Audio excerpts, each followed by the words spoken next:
ஓம் நம சிவாய. ஓம் நம சிவாய. ஓம் நம சிவாய.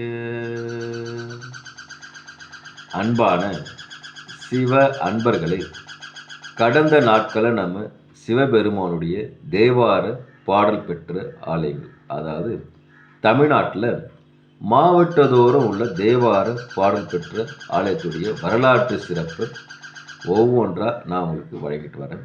அந்த வகையில் நம்ம இன்னைக்கு பார்க்க போகிற ஒரு ஆலயமும் ஒரு தேவார பாடல் பெற்ற ஆலயத்தை பற்றி தான்.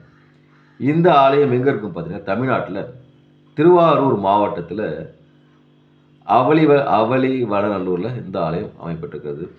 இங்கே இறைவன் பார்த்தீங்கன்னா சாட்சிநாதர் நமக்கு காட்சியளிக்கிறாரு. தாயார் சௌந்தரநாயகர் நமக்கு அருள் பாலிக்கிறாங்க. தலை விஷயம் பார்த்தீங்கன்னா பருதி தீர்த்தம், சந்திர புஷ்கரணி தீர்த்தம்.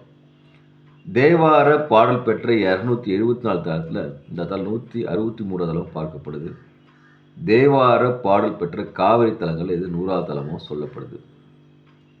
தல வரலாறுனாக்கா, காசியில் தன் மனைவியை அடையாளம் காண முடியாத ஒரு சூழலில் சிவபெருமான் வந்து அவள் இவன் என்று சாட்சி சொன்னதால் இதான் சாட்சீஸ்வரர் என்று இங்கே அவளி நல்லூன்ற பேரில் காட்சியளிக்கிறாங்க.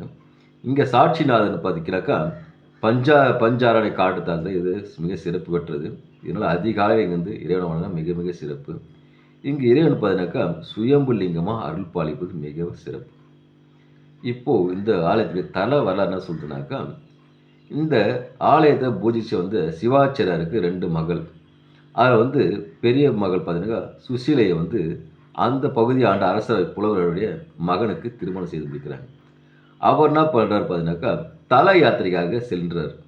தல யாத்திரை சென்று பல ஆண்டு கழித்து வரும்போது சுசீலைக்கு வந்து அம்மை நோயால் தாக்கப்பட்டு ஒரு கண் பார்வை இழக்கிறார். கண் பார்வை இழந்திருக்கும்போது கொஞ்சம் பார்க்குறதுக்கு அகோரமாக இருக்காங்க. அப்படி இருக்கும்போது இவர் தல யாத்திரை சென்று வரும்போது அவருக்கு அந்த மனைவி பார்த்துன்னு அடையாளம் தெரியல. ஆனால் பக்கத்தில் இருக்கிற அவருடைய தங்கையை வந்து இவ தான் தன்னுடைய மனைவி சொல்லி அவர் கூட வாழ முற்படுறாரு. யார் சொல்லியும் கேட்கல. அந்த பட்சத்தில் இந்த சிவாச்சாரியர் என்ன பண்ணுறாரு, சென்று சிவபெருமான் ஆலயம் சென்று இங்கே சிவபெருமான் அழுது புலம்புறார். புலம்பி தன்னுடைய குறையை சொல்லும்போது சிவபெருமான் ஆசாரி குரலில் அங்கே அருகே உள்ள தீர்த்தத்தில் போயிட்டு தை அமாவாசை அன்று உங்களுடைய மகளை வந்து அந்த அக்னி தீர்த்தத்தில் நீராட்டு வர சொல்லுங்கன்னு சொல்லிட்டு அந்த ஆசாரி குரல் சொல்லுது. அதன்படி சிவாச்சாரியர் தன் மகளை வந்து அந்த அக்னி தீர்த்தத்தில் நீராட்டு வரும்போது சுசிலை வந்து முன்பை விட ரொம்ப அழகு மிகுதியாக காட்சியளிக்கிறாங்க. அழகு மிகுதியாக காட்சியளிக்கும் போது இந்த கணவருக்கு சந்தேகம் வருது, யார் இவன்றதுல சந்தேகம் வருது. அப்போ தான் பார்த்தீங்கன்னாக்கா சிவபெருமான் காட்சி வந்து சிவபார்வதி சம்மதியில் காட்சி தருகிறாரு. அவ்வளோ சிறப்பு வாய்ந்த ஆலயம். அதனால் அவளா இவளா என்று சுட்டி காட்டி சிவபெருமான் வந்து அவருக்கு சாட்சி சொன்னதால தான் இந்த அவளி நல்லூர் சாட்சீஸ்வரர் ஆலயம். அதனால் அன்பான சிவ அன்பர்களே, வாய்ப்பை ஒருமுறை உருவாக்கிட்டு இந்த சாட்சிநாதர் ஆலயத்தை சென்று அங்கே இருக்கிற சாட்சிநாதர் ஈஸ்வரையும் தாயார் சௌந்தரநாயகியை வணங்கி இறையருள் பெற்று இன்புற்று வாழ்க, ஈசனடி சேர்க, ஓம் நமச்சிவாய வாழ்க, நாளந்தால் வாழ்க, இமை பொழுதும் என் நெஞ்சில் நீங்காத தாழ்வாழ்க. ஓம் நமச்சிவாய, ஓம் நமச்சிவாய, ஓம் நமச்சிவாய.